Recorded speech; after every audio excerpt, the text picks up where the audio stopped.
Shri Ram, Jai Ram, Jai Jai Ram, Om Shri Ram, Jai Ram, Jai Jai Ram, Om.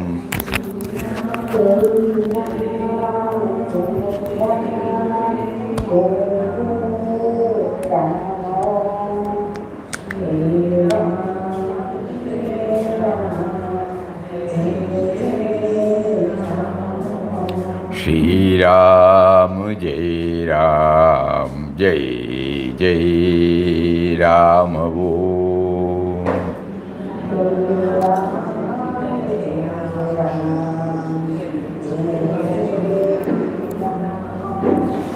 Shri Ram, Jai Ram, Jai Jai Ram,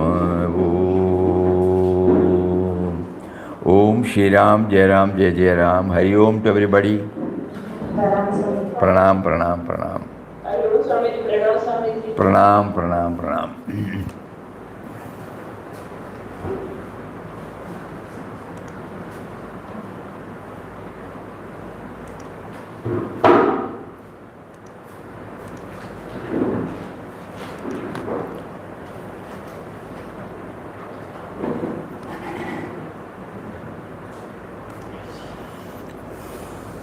For the past 10 or 15 days, or 3 weeks, Papa was motivating us to go a little more deeper into Srimad Bhagavad Gita, not to take it up as a text study, but with the perspective that would improve the quality of our life in different levels, like family, profession, society, individual. How can we improve the quality of life?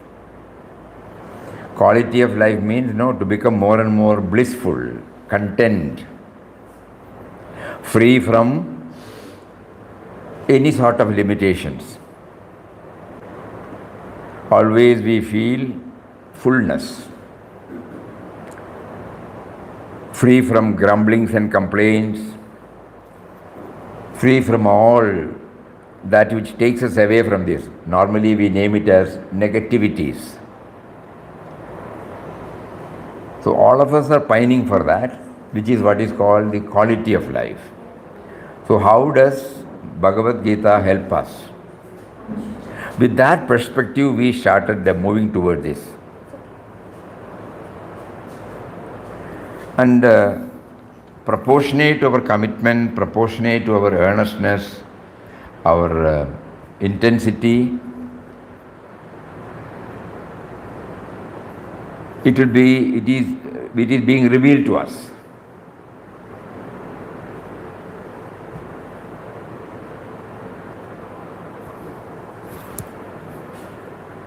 No, you go, no, sorry.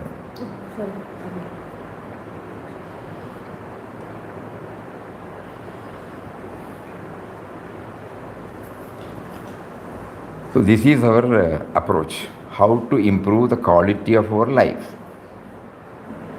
Then mysteriously we were led to two statements by two Mahatmas. One says, step by step, inch by inch, build up your great character and personality.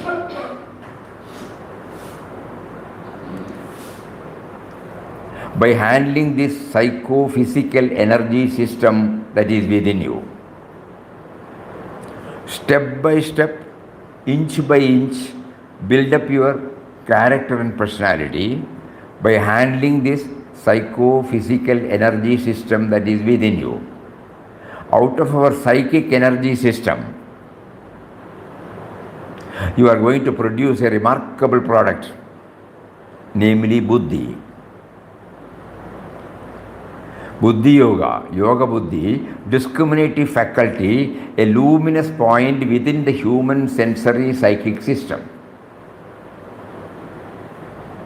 This is to be developed out of the same psychic energy system.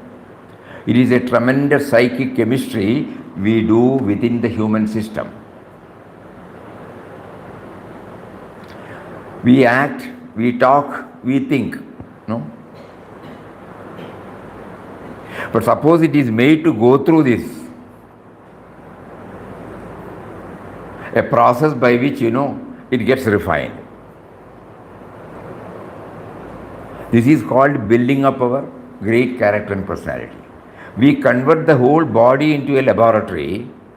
There we are slowly evolving this buddhi. Buddhi is your intelligence, discriminative faculty, your will, and all emotions mixed with it in a beautiful harmony. It is the greatest instrument of human development. Reason, imagination, and will are integrated in it. This is what we need. And the Gita is going to tell us again and again the greatness of buddhi. In many places you will find it invoked in the Gita. Buddhau Sharanam Anvicha. Take refuge in buddhi. With that buddhi you will achieve everything. Buddhi is essentially reason, but not dry intellectual reason. Reason which has been reinforced by emotions, by feeling. All motivation comes from emotion and feeling, not from intellect. And then comes will with its power of impact. And so when you combine all the three, you get a wonderful instrument of human development. That is called buddhi.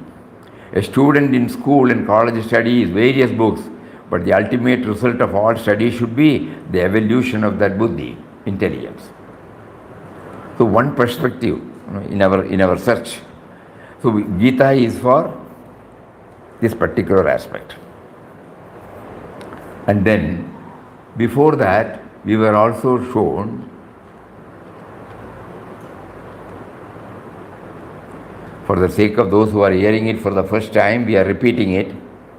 And those who have already heard and thought, it would be it's a process of getting concretized. Nature has endowed human beings with an incredible ability to refine their experience within the human system. Just as raw materials are processed in a refinery to produce valuable products, we can take our crude experiences, refine them, transform them into remarkable qualities: love, compassion, peace, efficiency, dedication. From the raw energy within us emerges discoveries, inventions, creativity, enthusiasm, courage, determination, unwavering focus. Just imagine we are talking to you in English. When there was no English language in the world, how did he get that? A to Z. That intelligence. Okay, somehow somebody was able to bring out A to Z. What is it that motivated them to join these simple innocent letters which gives different emotions, reactions? Each word, that word is comprised of innocent letters. L-O-V-E, love. H-A-T-E, innocent letters, hate. How does it get? What is behind it? Who conceived it? How it became universal? So that's what it is, From the raw energy within us emerge discoveries, inventions, creativity, enthusiasm, courage, determination, unwavering focus. All these expressions have come from innocent letters, but each one tries to touch and kindle different types of reactions in us. This is a crucial subject for every individual to contemplate and actively work on in life. How can I refine my experience? We all know, most of us are working or have been working. There is a clerical job and executive job. Clerical job is you keep this here. That's all. Whatever you have been told, you are doing it. But there is a person who gives you, remove it and place it here. There is a purpose behind it, no? In a company, in a house, everything. All these things are there. Clerical job as well as executive job. Executive job is the one which, because of intelligence, Even while we are cooking, suppose we are trying to learn the cooking. It is not merely, put this, no. There is something more than that. Along with putting, you are also vigilant. Spice is how much? When should I put? Whether this will get boiled the same time or it needs some more time. Whether the salt should be in this proportion or that proportion. All these, intelligent calculations, so many things are going on. Then only it becomes, what do you call it, delicious food. Think. That is what he has. So how can I refine my experience? Suppose I just put a clerical brain, it will not become a delicious food. If I am handling a project, if I put in this, out of experience, we are being taught. Trial and error, we normally say that. What does it mean? It is not a failure. Only by trial and error it becomes mine. Otherwise it is somebody's, So how can I improve? How can I refine my experiences based upon what he has given to me now? This crudeness that has infiltrated in our lives is deeply troubling us. Without going, without applying our mind, without manana. For years together we may be doing one discipline. But unless I ask myself what is happening to me,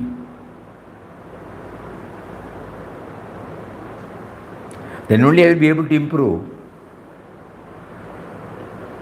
Otherwise I will be doing a set thing. But the purpose for which why I have done, if it is not giving me, I should ask myself, So the crudeness is there. That is deep. Crudeness in human interactions, in politics, in every sphere of existence. While education exists, refinement is lacking. We can directly explain this because we do have interactive session with students. Not only students, school students, college students. Here in ashram, we have a Pakka interactive session center in Wayanad. There also regularly the camps are going on. The idea is no teaching, no preaching, non-judgmental approach. Idea is to touch and kindle and bring it out. This character. So various tools are employed. Here also 4 hours they spend with us. Morning 9:30, 10 o'clock they come, 1 o'clock they go back. During that period, so many things will be placed before them. And that will lead to this. Character means not thinking only about me and mine, how we are all interdependent, interconnected, what is my role, with no preaching, no philosophizing. There will be some tools by which it is touched and kindled. Tremendous results. We request them to close their eyes and sit. We don't say anything more than that. After the 10 minutes when they come out, we can see how it has got its own impact on them. They get a taste of silencing the mind without telling them that they should silence the mind. So the crudeness that has infiltrated, while education exists, refinement is lacking. Where there is abundant psychic energy, there is little refinement. Crudeness reflects our failure to use the body-mind complex as a means to refine our experience. When we operate from a lower level of consciousness, our actions are driven solely by self-interest, leaving no room for you and we in our thoughts. In contrast, when our thoughts and actions stem from the higher faculty of buddhi, they naturally encompass the well-being of others along with our own. The attitude shifts, how can I serve you? A mindset aligned to the Atman or Brahman, the divine self present. For the sake of new people who are hearing it for the first time, we will repeat again. My child may be dirty at one moment, mischievous at another, screaming in the morning, laughing in the noon, bullying in the evening, wild in the night. Yet through them all, the Father in me sees but the one and the same Son. Therefore, He gives His love equally in all these different manifestations of His Son. This is a loving Father's samabuddhi, equal vision. In the same way, a true seeker learns to recognize the Lord of his heart in the grinning tragedies, smiling comedies, boisterous successes, in the sighing sorrows, and in the howling failures in his day-to-day life. Therefore, he becomes equanimous intellectually. This is what Bhagavad Gita gives us. So I am trying to approach Bhagavad Gita, how it enables me to maintain this samabuddhi. Does it help me? If so, how?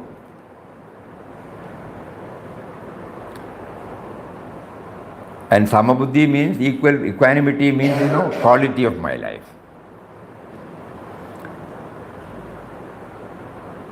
I am not down with anything, I am not up with anything. I am always on the same,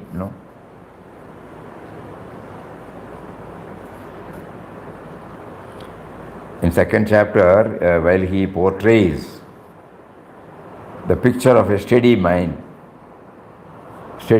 person, Sthita Prajna, man of steady wisdom. In a beautiful sloga he says, Dukkeshu anudvigyamanat sukheshu vikataspriha vita raga bhayakrota. Sthitadhir, that word. I am equal in dukkha and sukha, pleasure and pain.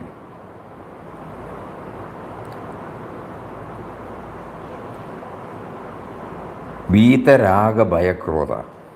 Attachment, detachment from attachment, anger and fear. If these are there, we have to watch ourselves, not learning. We have to watch ourselves. When we react to events and individuals, what is happening to me? So this buddhi, discriminative faculty will make us know which are the areas where we have to improve, which we have failed, which are the pitfalls. We have to be alert. So with these bhavana, with these perspective, we look at try to enter into the Bhagavad Gita.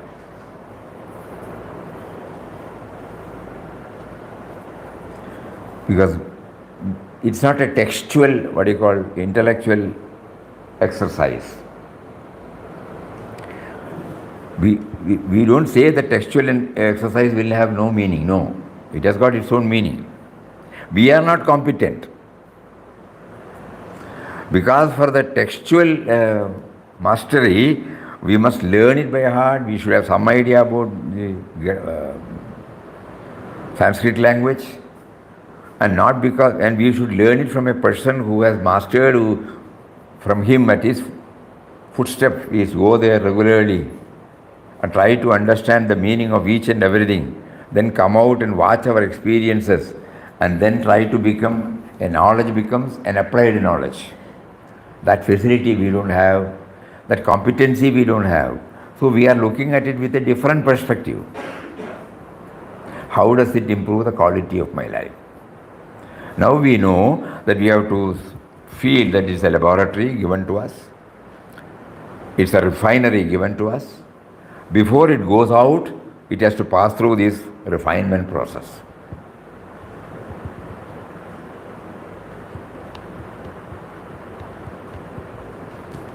Otherwise, not only we become miserable, we make others also miserable.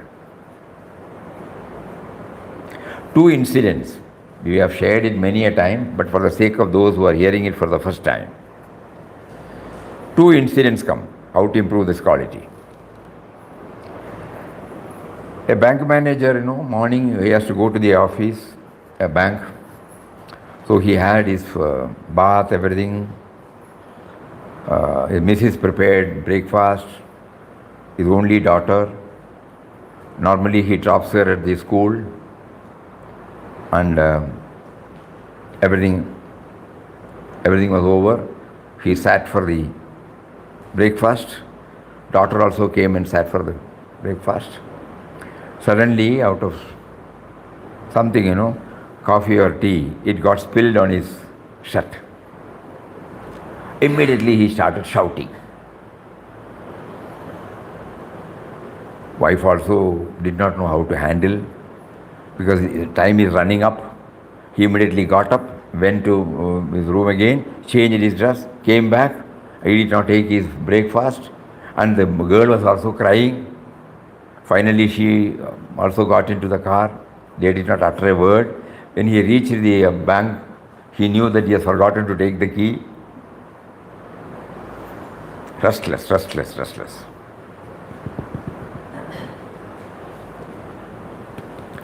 Another incident. Mother was cooking. Nowadays, there is no compartment called kitchen and drawing room. Everything will be open.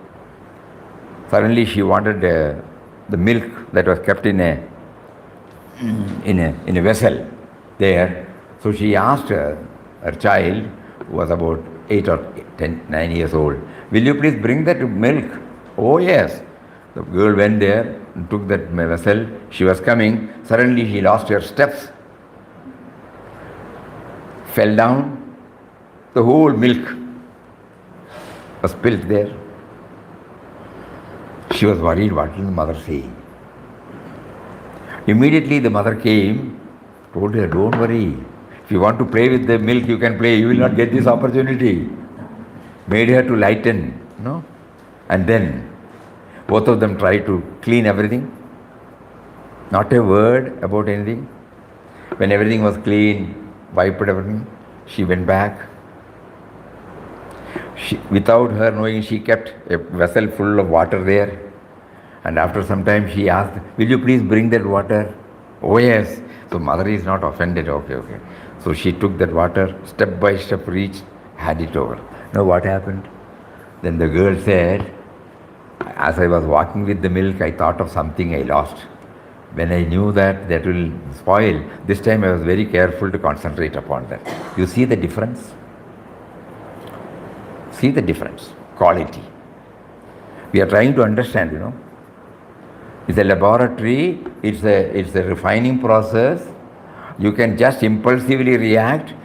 Not only you become miserable, you make others miserable. Here, a little bit of level-headedness, it's all right, nobody will willingly, accident can take place. And the idea is the girl should know where she should correct without telling. Giving the same love. If we are in a position to apply this in many or most of the incidents, we will come to know that not only that we will be happy, we will be able to make others happy. Whether the Bhagavad Gita gives us this or not, this is how we approach. Through incidents, through anecdotes. Otherwise it becomes textual, So with that, we went, this is not full and final, but what we did, we are sharing with you all, that's all. So there are 18 chapters. Each chapter, how does it promote me in moving towards improving the quality of my life? If this is there in our mind, we will get some answers Bhagavad Gita is giving us. Vinobaji, I don't know whether you have heard about Vinobaji, a great saint of India, who had written a book called Talks on Gita. He has mastered everything, but he did not go by the traditional way of looking at it. He was linking everything with the day-to-day life. And he brings it out beautifully, where he is also approaching Bhagavad Gita on the same, how does it improve the quality of my life?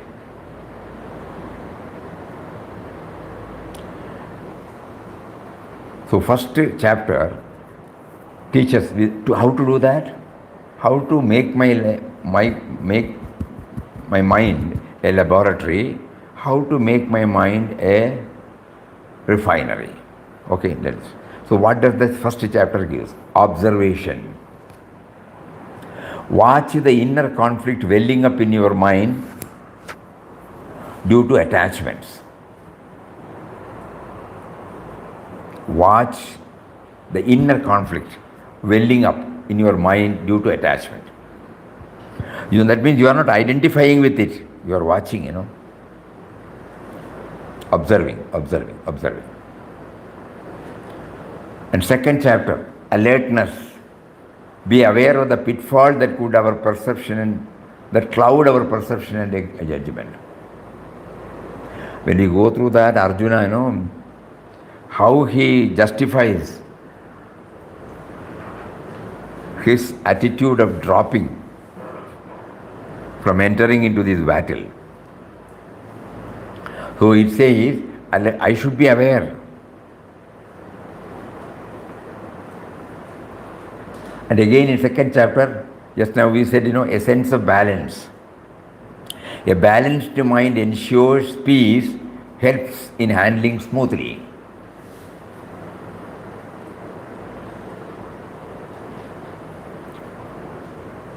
Then third chapter, me to be. All our action must bear the stamp of expansion from self-centeredness to selflessness. Again, when we say this, let us not be guided by the theory, please.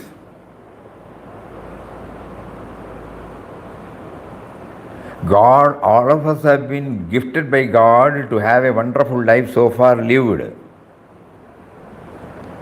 We just go back to our own life and connect it with this. Then it becomes very clear. There must have been so many incidents, situations where we failed, we have succeeded, we were able to keep up the balance, we were not, we impulsively reacted, we created misery to many, we were responsible for spreading love and joy. All those things have efficiency in action. So many things we have done. So now we will try to bring it back and stitch it along with what we are hearing now. Previously we did not attach this reason, because in the initial stages Kurukshetra war is within us.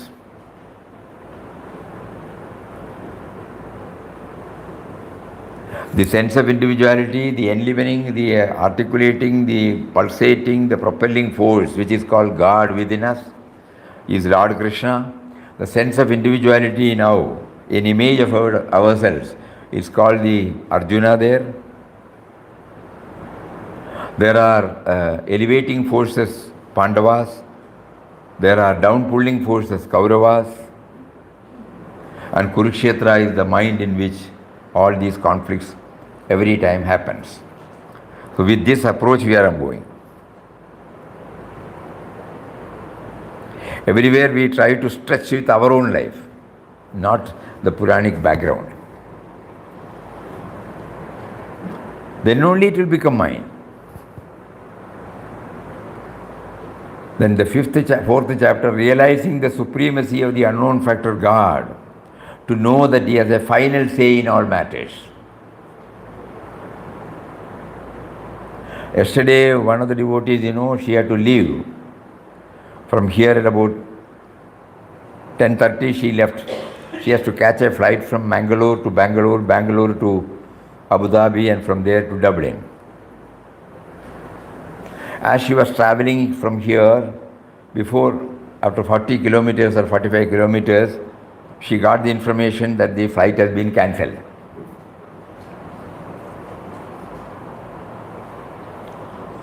It will derail the whole plan, no? She has to catch the flight at 9:30 in the night at Bangalore. So final say is not in our hand. He may test us in all ways. Immediately the buddhi started working, alternative, without getting upset.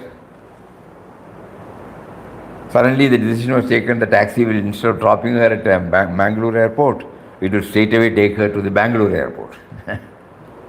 And she was able to reach there by 6:30, 7 o'clock in the evening, well in time, well ahead of this departure for the other one. No. So what we are telling is, realizing the supremacy of the unknown factor, God, to know that He has a final say in all matters. So we will not become upset, no. We will take it as a test. Initially, some ripple will be there, no. Slightly you are disturbed. But in the shortest possible time, the buddhi starts working. The power to handle, God has given us. So Gita is telling us to touch and kindle and rely on this. Not to keep on grumbling, complaints, blaming everybody, and then finally not only you are miserable, you will make others miserable. Then, fourth chapter again, focus on purifying the activities instead of renouncing them. Purifying the activities, finding out ways and means to improve it. No, I will not go, I cannot go. And fifth chapter, letting God to predominate our actions so as to avoid the feeling of hardships. We have also found from our own experience, whenever we are fired with a higher ideal, we won't feel the hardships at all. In any profession, in any house, in any society, when we do it with that bhavana,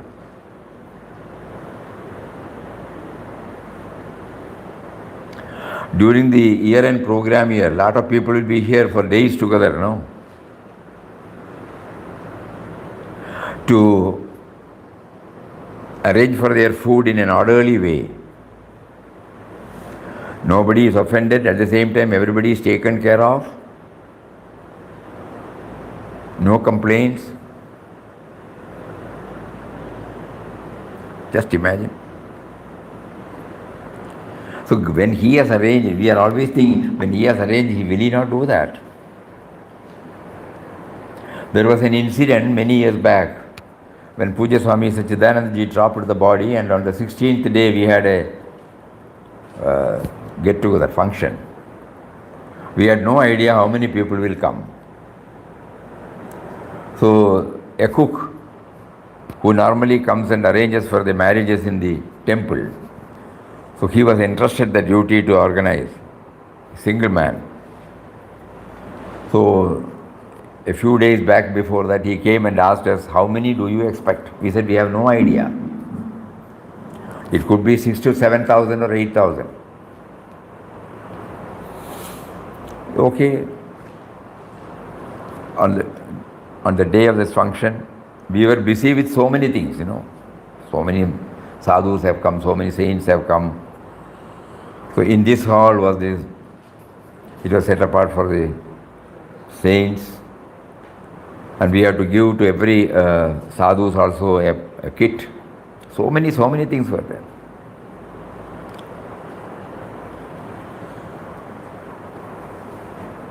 By about 2:30 or 3 o'clock, everything was over. And finally we came to know the count had gone beyond 10,000, 11,000 people. But no murmur. When the cook came to take prasad, same face, no grumbling, no complaints. We asked them, how did you manage? On these occasions it will be like that. Nobody can definitely say only this much. So whenever he finds the stock is depleting, he immediately silently goes and does things in such a way that everybody gets everything at the end. And no murmuring, no taking credit. Think about it. So we are trying to stitch all this, to understand the theory behind every chapter. 6th chapter, impose self-discipline to help in reaching the goal.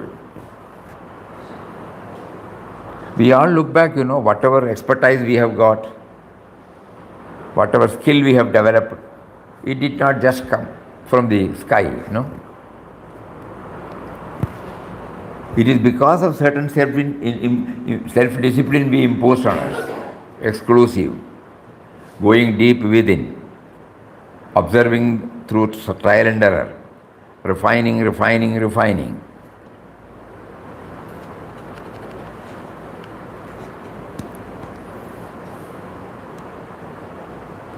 So this self-discipline, we are not trying to understand when we say Atma Samyoga Yoga. Atma? What is that? Atma Samyama Yoga. Atma Samyama Yoga. That is the title of the 6th chapter. Self-discipline. And we go by the meaning. No. Try to see it from our own life. Whatever we have been made to achieve something, it is all because of this discipline, and we did not feel the hardness of it. Because we ourselves have imposed. If somebody asks us to do it, we will feel, very difficult.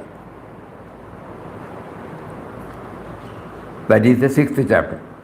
Then 7th chapter, becoming aware of our origin and the great provider. Many of our problems are there because we are not aware of the origin. The otherness, the otherness is the one which is creating a lot of problem.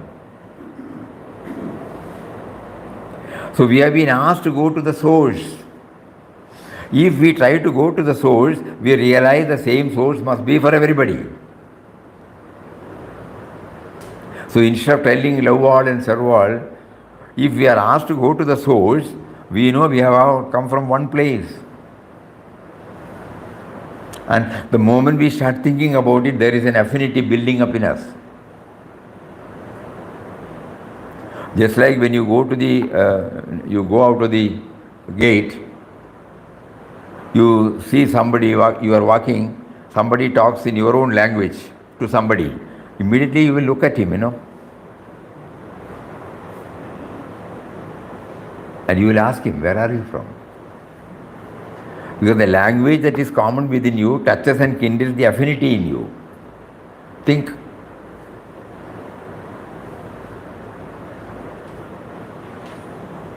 Suppose you are from Telugu speaking area and you are here and you go for buying something, somebody talks in Telugu, immediately you will ask in Tamil.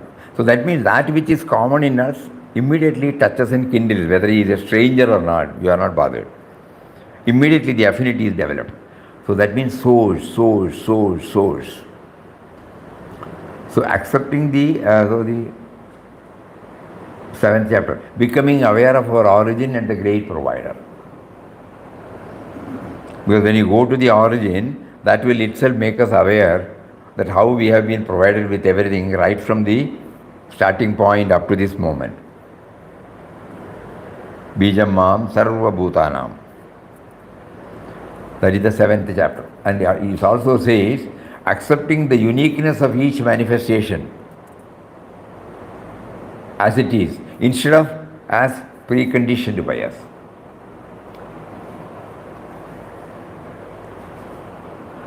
Though all creations owe their origin to one, each one is distinct. So when I try to understand that, the 7th chapter gives me this. Then 8th chapter, recognizing the impermanence of everything, including our body, as inevitable, and practicing periodic reflection on the same. For example, death. Recognizing the impermanence of everything. At the moment I am carried away by my attachment to not only to human being but also to my wealth, my name, fame, status. And one day when I depart, I don't carry anything with me. So this impermanent nature, recognizing. So 8th chapter gives me this. These are all the factors that purify my mind, refine my mind. Do everything going beyond the man-made, recognizing the impermanence. Do everything going beyond man-made divides between spiritual and worldly. In the 9th chapter, whatever you do, it reaches him. Just remember that. Whatever you, there is no divide between this is spiritual, this is worldly.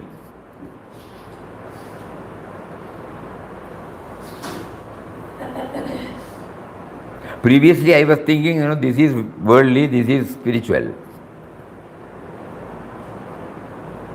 There was a total disconnect.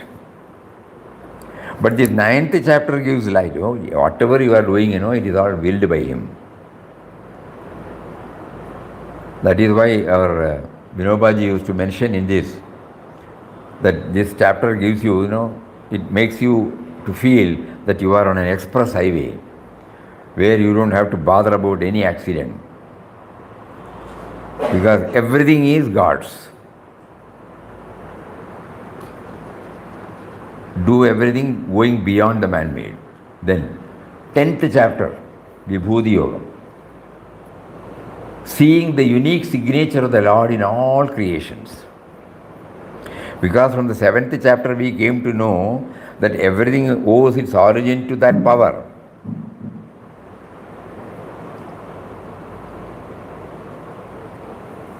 So it has come from him. That is the signature of the Lord.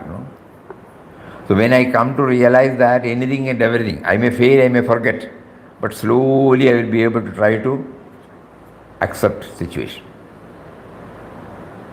Seeing the unique signature of the Lord in all creations. 11th, how do I do that? First I realize his presence more conspicuously in all greater manifestation of energy. Vishwarupa Darshana. Initially I like delicious food, everything that is noble. We see divinity in Rama. We may not see divinity in Ravana straight. Then later on we find everything owes its origin to that. So to begin with, I see realizing his presence more conspicuously in all greater manifestation. And then 12th chapter, internalize human values in varied situations so that they become the second nature of us. Not a knowledge, but it becomes wisdom.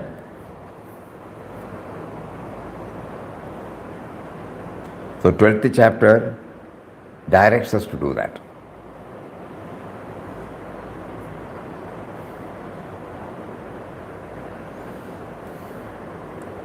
All these things are contributory factors for getting ourselves refined.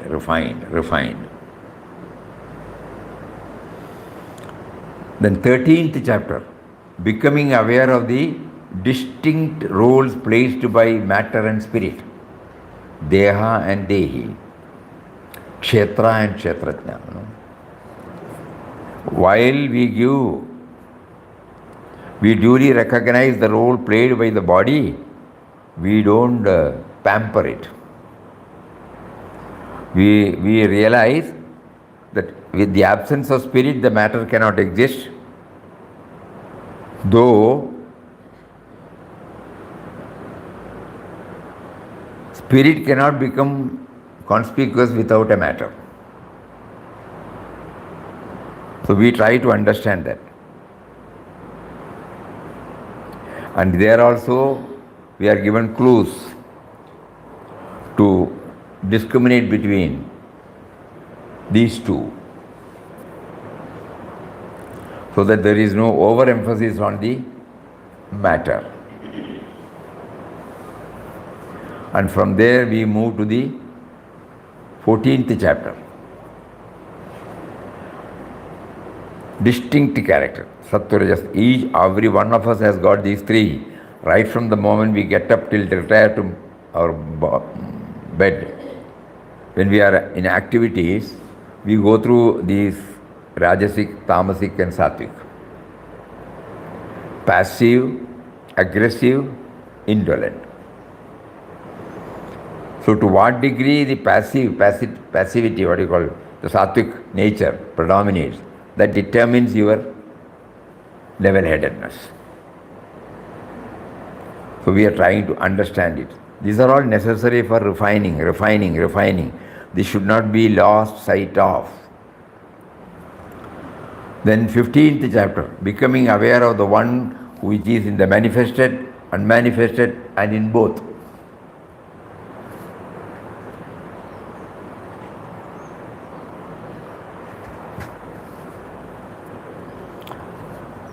In one of the slogas in 15th, when the Lord says, Sarvasya cha aham hridisannivishtam matta smridijnanam apohanam cha. If we try to understand that, we will not blame anybody. Because memory, knowledge, forgetfulness, all I have given. We will not blame anybody. Unmanifested, manifested, both.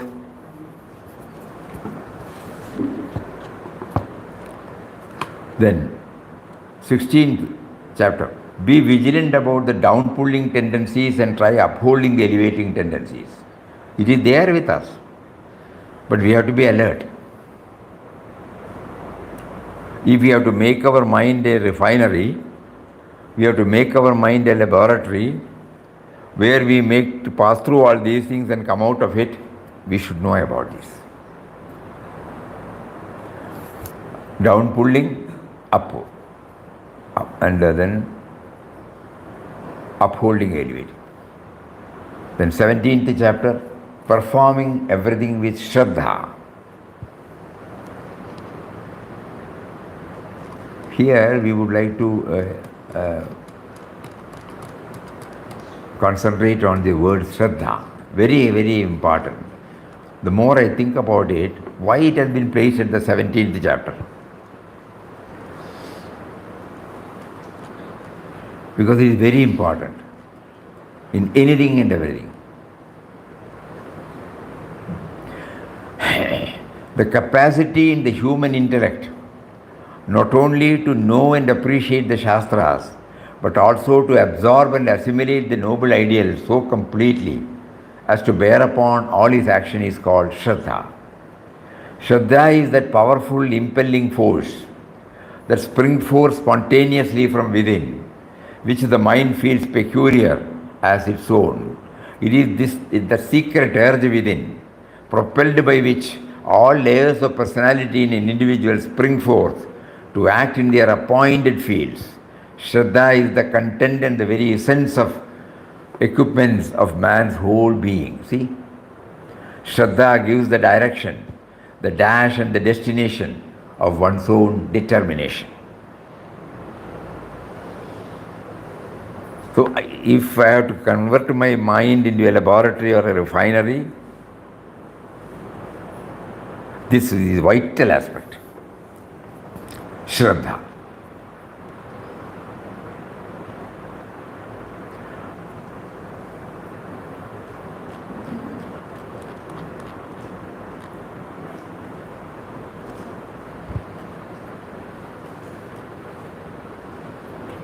It is not merely believing, Shraddha, but believing that the mental and spiritual quality of the scriptures and the words of the Guru are true and struggling to reach at the truth level, not at the faith level only. Faith enables us to enter into it, but Shraddha helps us to take us to the truth level. Shraddha is that by which the truth is realized. It is an important mental and spiritual quality. It is a faith in our capacity to unravel a mystery through a sincere and sustained search in that direction. Shraddha is the warp and woof of man. Man is man only in measure of the Shraddha he possesses. So this chapter, that is the 17th chapter, makes us aware that if you are on a path to convert your mind into a laboratory or a refinery, this you should not forget about it. 17th chapter. Perform everything with Shraddha for deriving the fullness. And 18th chapter, summing up of all these, and then finally gives surrendering to the indwelling and all-pervading reality as the final goal. The sense of individuality is trying to realize throughout that it has come from, it exists in, and finally it goes back into that principle. That is called surrender. Even the so-called freedom which we have been thinking as freedom while we are functioning as a sense of individuality, that is also a gift given by him. That is the total surrender. Vinobaji puts it as, ultimately we have to become zero, handing over lock, stock and barrel to the originator, the great provider, the sustainer. So these 18 chapters now directs us to go to them, and when we try to go through it again and again and again, connecting with our own life experience, otherwise it becomes textual knowledge. We may be able to reproduce in a meeting, in a gathering. But suppose we link it with our own life. Swami Chidanji Maharaj used to say, daily life and daily sadhana.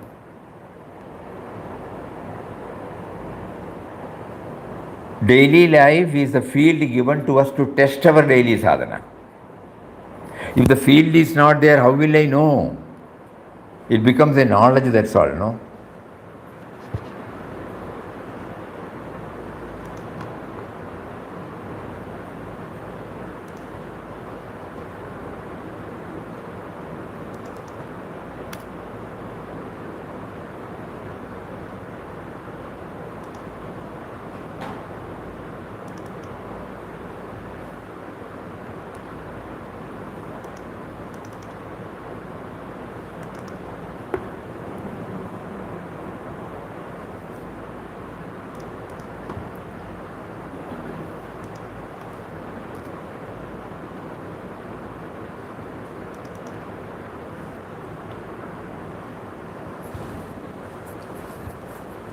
He says, daily life is an opportunity provided for us to exercise the spiritual dimensions gained during our inner studies, reflection, japa, meditation.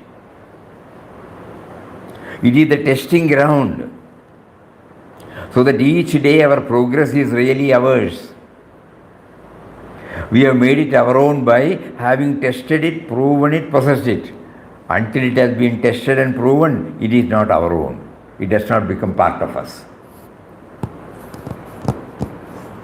So we learn this, through text, but it remains as a textual knowledge. But only when we link it with our daily life, it becomes really ours. Every spiritual step forward becomes assimilated into our nature when it is thus exercised. That which is exercised actively becomes firmly grounded, permanently and truly your own. Thus there is an indispensable connection between your daily sadhana and your daily life. So 18 chapters when we go through, all these things, emerge. But unless and until we see it through our own experience, it becomes a knowledge, remaining at our intellectual level. It doesn't become a part of my life. That is what is meant by laboratory or refinery, It is in the context of daily life that you are able to actively exercise and test your spiritual progress. It is in the context of your daily sadhana that day by day the quality of your daily life is enhanced and enriched. It becomes further elevated to progressively ever higher dimensions of culture, refinement and transformed spiritual nature. So how to interlink, how intertwined it is, daily life and daily sadhana. And final word, capping it, ultimately, of course, this process, daily enrichment of your outer life by the daily ascent of your spiritual inwardness, culminates in a total divinization of your being and doing, your actions and reactions. So when Papa prompts us to take up a study, especially Song Celestial, the Bhagavad Gita, if this is very clear in our mind, then we will try to understand it more clearly, because God has already given all this experience to us. We did not know how to connect it up, that's all. We were owning, we were thinking that we have initiated. So the refinement does not take place, it is self-centered. But with this bhavana, when we try to go through that, this is given by Bhagavad Gita, the teachings. And the teachings, when it is applied with this perspective, then suddenly we realize He made us to go through each and everything. All the theme contained in the 18 chapters, it is highly relevant for me, because when He made me to go through that, I did not know that. But this knowledge now makes me aware that it is in my own life. It has become mine now. Previously there was a disconnect. Now it is not a disconnect. It is very much with us. So this aspect also may be pondered deeply, so that it doesn't stay at the intellectual level.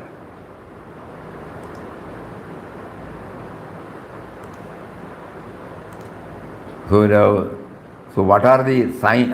That is also, before we end this, what are the signs to know that we are going through a refining process? It will be expressed in the form of harmony at home, harmony at workplace, harmony with friends and colleagues, harmony with nature, and more importantly, harmony with our own mind. It will eventually lead to a sense of equanimity in all times, all places, all situations. However, it may also be noted that while handling men and matters, there could be ripples, but this refinement process will ensure that nothing goes beyond the surface level. And one quotation is very, very thought-provoking. Throughout the Gita, there is only one message. Intelligently make use of the choice given to you. Don't choose the world, choose the Lord.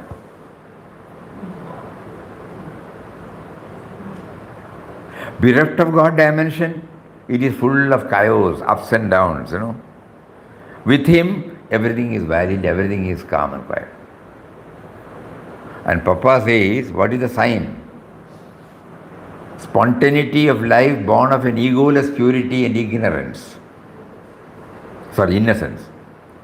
spontaneity of life born of an egoless purity and innocence, a consciousness of immortal freedom, and a condition of perfect divine ecstasy and peace is the one supreme note and refrain of the voice that rings through the Gita.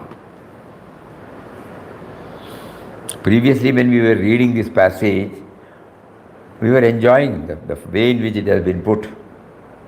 But after this deep study, we understand he is portraying before us the picture of a person who, when he transforms his mind into a laboratory, when he transforms the mind into a refinery, what comes out of it will be spontaneity of life, born of egoless purity and innocence, and a consciousness of immortal freedom, and a condition of perfect divine ecstasy and peace. Something, it will help us. These are all some of the things which we wanted to share again and again today. How many times we read, something new will come.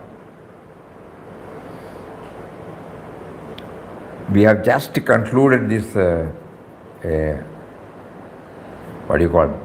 Bharat speed, With Vande Bharat speed, we went through these 18 chapters. Now, having had some taste, we have to go a little more deeper into it. So we should not leave this.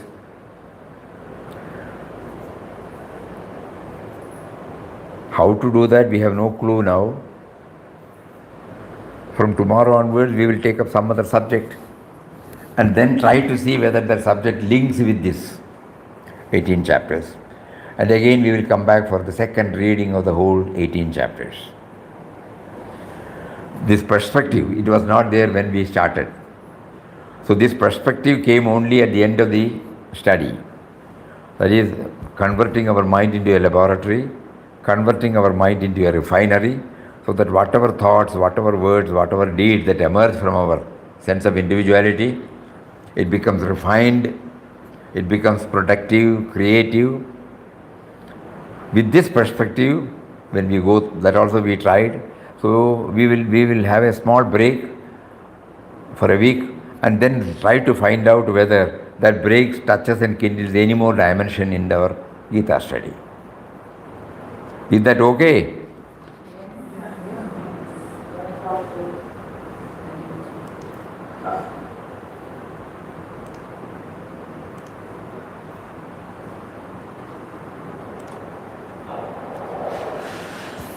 Okay. Om Shri Ram, Jai Ram, Jai Jai Ram. Om Shri Ram, Jai Ram, Jai Jai Ram. Om.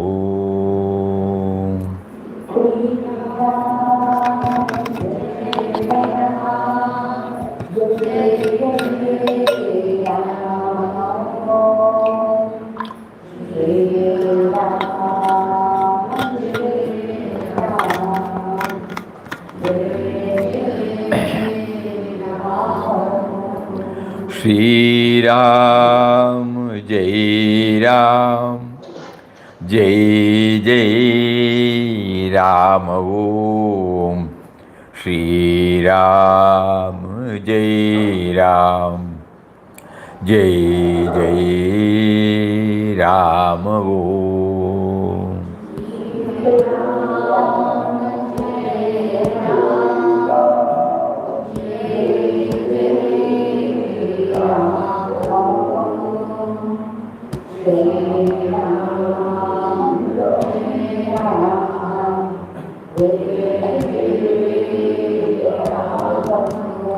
Shri Ram, Jai Ram, Jai Jai Ram. Om.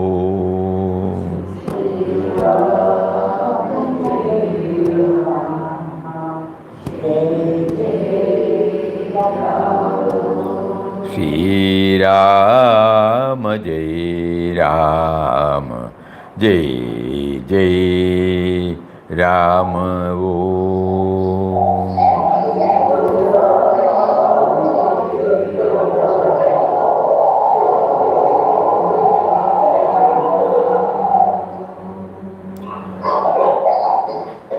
Shri Ram.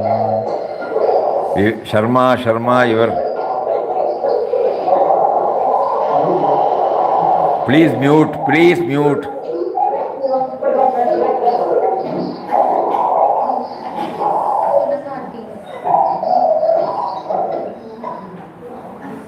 Shri Ram.